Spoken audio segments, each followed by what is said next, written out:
Kemudian di dalam bukunya C. Satrio juga disebut tentang novasi tadi ya, pembaruan utang. Ada 3 macam jalan untuk pembaruan utang. Yang pertama disebutkan tentang penggantian perikatan lama dengan perikatan baru untuk orang yang mengutangkan. Itu disebut novasi objektif.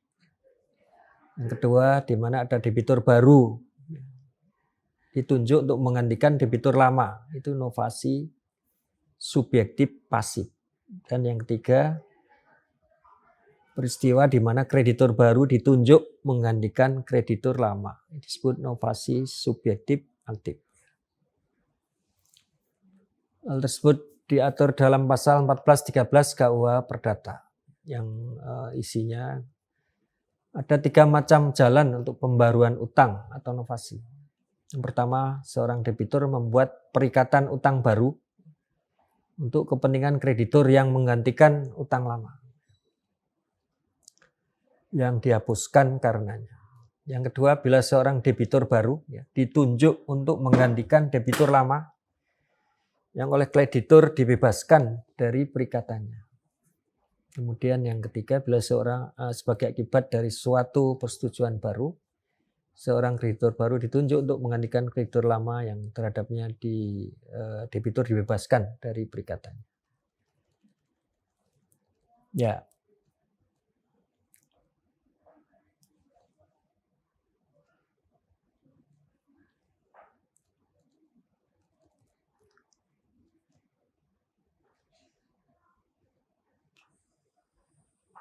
Syarat-syarat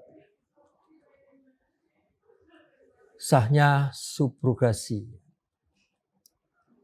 Untuk subrogasi yang timbul karena perjanjian, supaya subrogasi kontraktual dianggap sah harus diikuti tata cara sebagai berikut. Yang pertama, pinjam uang.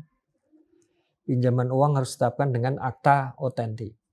Yang kedua, dalam akta harus dijelaskan besarnya jumlah pinjaman dan diperuntukkan melunasi utang debitur. Lalu ada tanda pelunasan harus berisi pernyataan bahwa uang pembayaran utang yang diserahkan kepada debitur adalah uang yang berasal dari pihak ketiga. Subrogasi yang timbul karena undang-undang terjadi disebabkan adanya pembayaran yang dilakukan pihak ketiga untuk kepentingannya sendiri. Dan seorang kreditur melunasi utang kepada kreditur lain yang sifat utangnya mendahului. Jadi subrogasi menurut undang-undang terjadi tanpa perlu persetujuan antara pihak ketiga dengan kreditur lama maupun antara pihak ketiga dengan debitur yang persyaratannya ditentukan dari jenis peristiwa hukum yang telah ditentukan dalam pasal 1402B.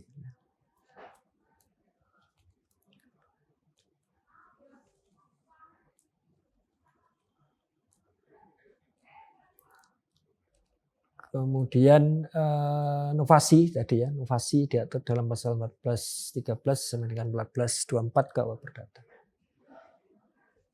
Novasi merupakan pembaruan utang yang dilakukan berdasarkan kesepakatan para pihak. Tadi ada 3 jenis sudah dijelaskan di depan. Ya.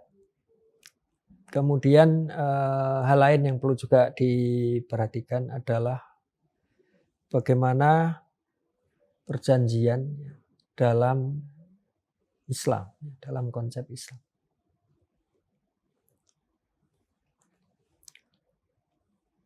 Di era sekarang ini perkembangan ekonomi Islam berkembang pesat, baik dari sisi praktek maupun kajian akademis. Dari sisi kajian ekonomi Islam, itu telah dikembangkan lama di berbagai universitas, bahkan di negara-negara Muslim maupun Barat. Ya.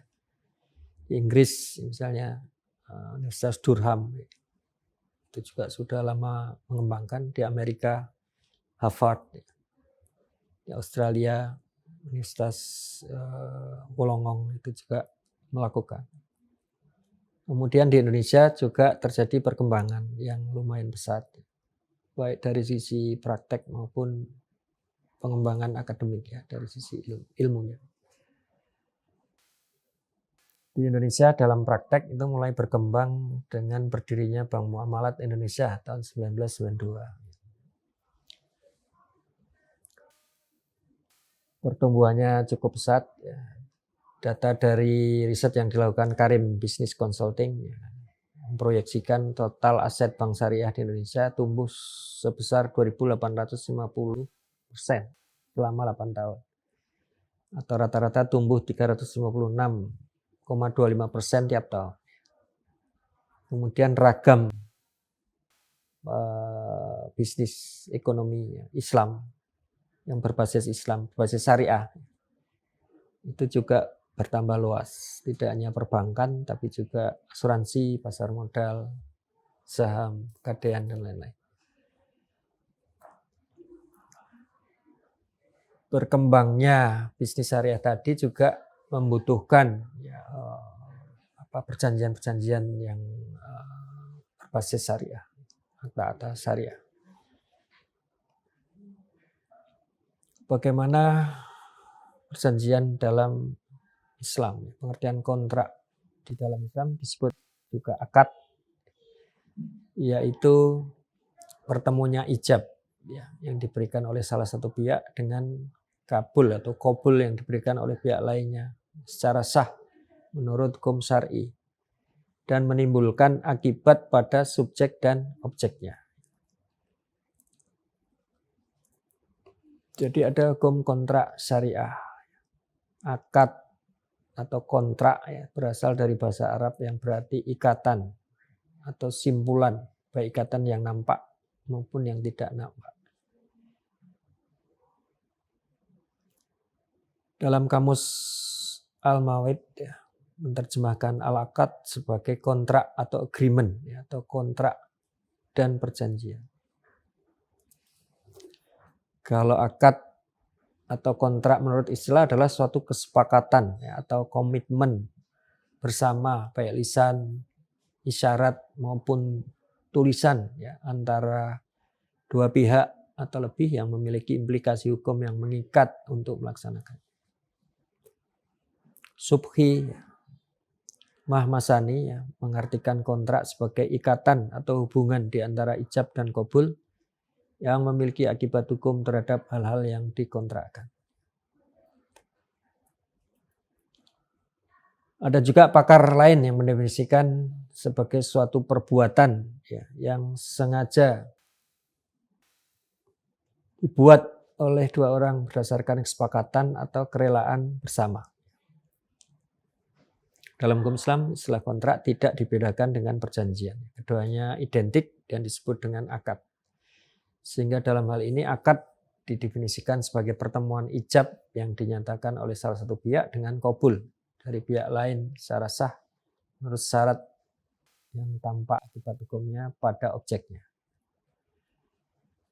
Dari beberapa pengertian di atas dapat disimpulkan bahwa kontrak merupakan kesepakatan bersama baik lisan, isyarat ya, maupun tulisan antara dua pihak atau lebih melalui ijab dan qabul yang memiliki ikatan hukum bagi semua pihak yang terlibat untuk melaksanakan apa yang menjadi kesepakatan tersebut.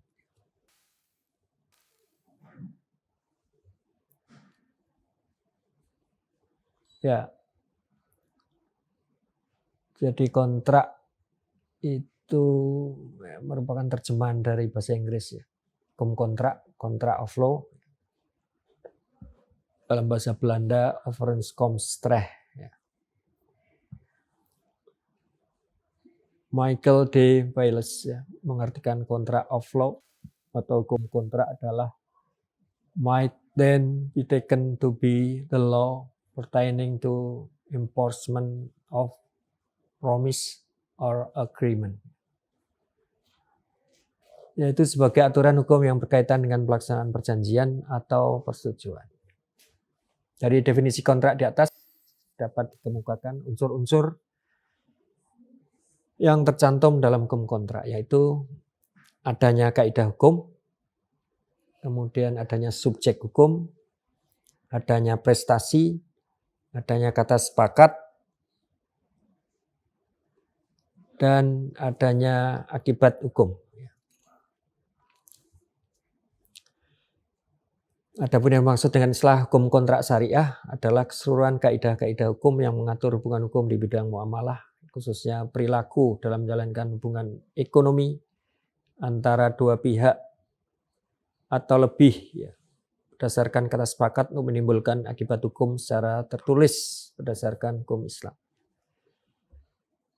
Kemudian kaidah-kaidah hukum yang berhubungan langsung dengan hukum kontrak syariah adalah yang bersumber dari Al-Quran dan Al-Hadis maupun hasil interpretasi dari keduanya. Serta kaidah-kaidah fikih. Dalam hal ini dapat digunakan juga kaidah hukum yang terdapat dalam konon, yaitu peraturan perundang-undangan yang telah diundangkan oleh pemerintah baik pusat maupun daerah, dan jurisprudensi serta peraturan hukum yang tidak bertentangan dengan hukum Islam. Ada beberapa asas-asas perjanjian atau akad. Yang pertama, ya. Jadi azas sendiri itu berasal dari bahasa Arab asasun, yang berarti dasar, basis, dan fondasi.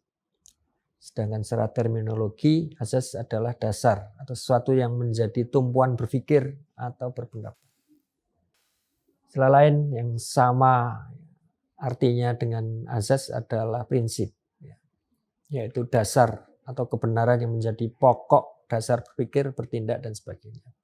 Principles, canon, maxim, Beginsellen, itu sama. Muhammad Daud Ali mengatakan azas, ya, apabila dihubungkan dengan kata hukum adalah kebenaran yang dipergunakan sebagai tumpuan berpikir dan alasan pendapat, terutama dalam penegakan dan pelaksanaan hukum. Dalam hukum kontrak syariah terdapat asas-asas perjanjian yang melandasi penegakan dan pelaksanaan. Yang pertama, ya, beberapa asas dalam perjanjian syariah. Azas ilahiyah, ya, atau azas tauhid. Bahwa setiap tingkah laku dan perbuatan manusia itu tidak akan luput dari ketentuan Allah SWT. Dalam Quran surat Al-Hadid ayat 4. Yang artinya dia bersama kamu di mana saja kamu berada dan Allah Maha melihat apa yang kamu kerjakan. Jadi kegiatan muamalah ini termasuk perbuatan perjanjian, ya, tidak pernah akan lepas dari nilai-nilai tauhid. Yang kedua, azas kebolehan, mabda al-ibahah. Terdapat kaidah fikih yang artinya pada asasnya segala sesuatu itu dibolehkan sampai terdapat dalil yang melarang. Yang ketiga, azas keadilan, al-adalah. Dalam Quran surat Al-Hadid, ya, ayat 25 disebutkan Allah berfirman yang artinya sungguhnya kami telah mengutus rasul-rasul kami dengan membawa bukti yang nyata dan telah kami turunkan bersama mereka Alkitab dan neraca atau keadilan supaya manusia dapat melaksanakan keadilan. Kemudian juga dalam Quran surat Al-A'raf ayat 29 yang artinya Tuhanku menyuruh supaya berlaku adil. Azas berikutnya adalah azas persamaan atau kesetaraan. Jadi tidak diperbolehkan terdapat kezaliman yang dilakukan dalam kontrak. Tidak boleh membeda-bedakan manusia berdasarkan perbedaan warna kulit, agama, adat, ras. Ya.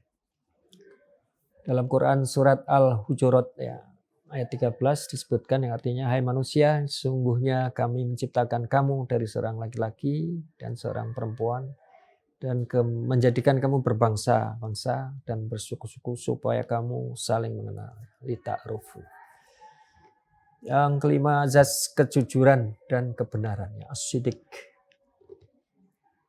Jadi kejujuran yang sempurna itu harus diterapkan dalam kontrak. Kalau tidak, maka dia akan merusak legalitas kontrak dan menimbulkan perselisihan di antara para pihak. Di dalam Quran surat Al-Ahzab ayat 70 disebutkan yang artinya hai orang-orang yang beriman, bertakwalah kamu kepada Allah dan katakanlah perkataan yang benar. Suatu perjanjian dapat dikatakan benar apabila memiliki manfaat, ya, para pihak yang melakukan perjanjian dan bagi masyarakat dan lingkungan. Tadi di bagian depan kita sudah membahas soal ini. Ya. Kemudian yang berikutnya azas tertulis atau al-kitabah. Suatu perjanjian hendaknya dilakukan secara tertulis agar dapat dijadikan alat bukti, ya. Apabila di kemudian hari terjadi persengketaan. Dalam Al-Quran surat Al-Baqarah ayat 282 sampai 283 dapat dipahami bahwa Allah Subhanahu wa taala menganjurkan kepada manusia agar suatu perjanjian itu dilakukan secara tertulis, dihadiri para saksi dan diberikan tanggung jawab individu yang melakukan perjanjian dan yang menjadi saksi tersebut. Selain itu juga dianjurkan ya, jika suatu perjanjian dilaksanakan tidak secara tunai maka dapat dipegang suatu benda ya sebagai jaminannya. Yang berikutnya azas itikat baik ya atau azas kepercayaan.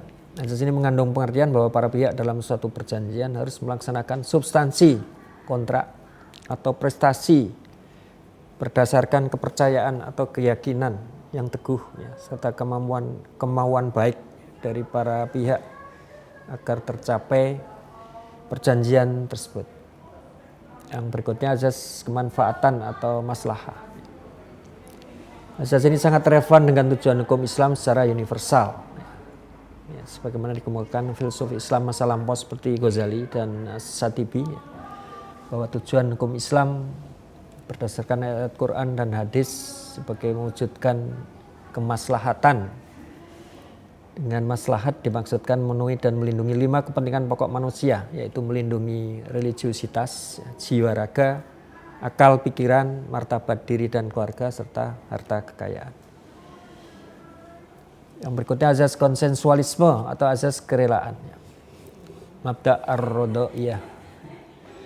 Dalam Quran surat An-Nisa ayat 29 yang artinya, hai orang-orang yang beriman, janganlah kamu saling memakan harta samamu dengan jalan yang batil, kecuali dengan jalan perniagaan yang berlaku dengan suka sama suka di antara kamu. Jadi dapat dipahami dari ayat tersebut bahwa segala transaksi yang dilakukan harus atas dasar suka sama suka atau kerelaan, bebas dari tekanan, paksaan, penipuan, misstatement. Jika hal tersebut tidak dipenuhi maka transaksi tersebut dilakukan dengan cara yang batil. Di azas ini terdapat juga dalam hadis riwayat Ibnu Hibban Al-Baihaqi yang artinya sesungguhnya jual beli berdasarkan perizinan atau ridho. Ya.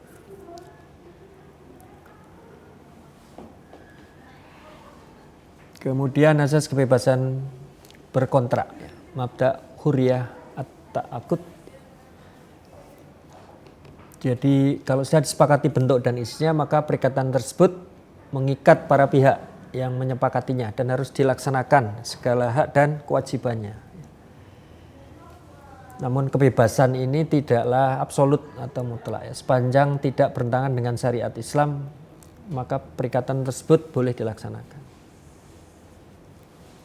Menurut Fathur Rahman Jamil ya, bahwa syariat Islam ya, memberikan kebebasan kepada setiap orang yang melakukan akad sesuai dengan yang diinginkan. Tetapi yang menentukan syarat sahnya adalah ajaran agama.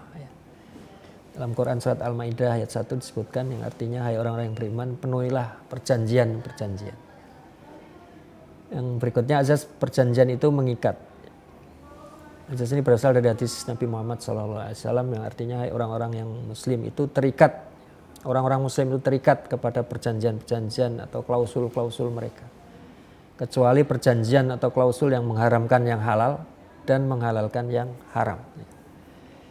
Yang berikutnya azas keseimbangan prestasi. Yang dimaksud dengan azas ini adalah azas yang menghendaki kedua belah pihak memenuhi dan melaksanakan perjanjian yang dilandasi itikat baik.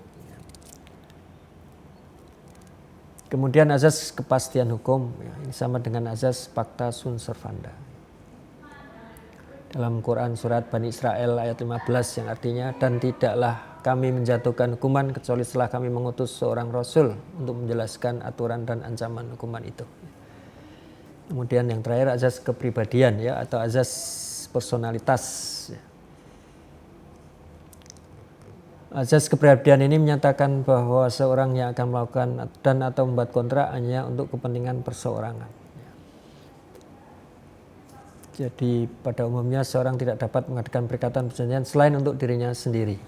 Itu pasal 13, 15 dan 1340 bab berat. Pasal 1315 Pada umumnya seorang tidak dapat mengadakan perikatan atau perjanjian selain untuk dirinya sendiri. Sedangkan pasal 1340 KUH Perdata, perjanjian hanya berlaku antara pihak yang membuatnya. Yang terakhir adalah kebebasan berkontrak. Dalam asas perjanjian Islam dianut apa yang disebut dalam ilmu hukum sebagai asas kebebasan berkontrak. Mabda' uriyah al-ta'aqud tadi. Ya, saya kira demikian kuliah hukum perikatan untuk perjanjian ini. Terima kasih atas perhatiannya. Bismillahirrahmanirrahim. Billahi taufiq wal hidayah. Assalamualaikum warahmatullahi wabarakatuh.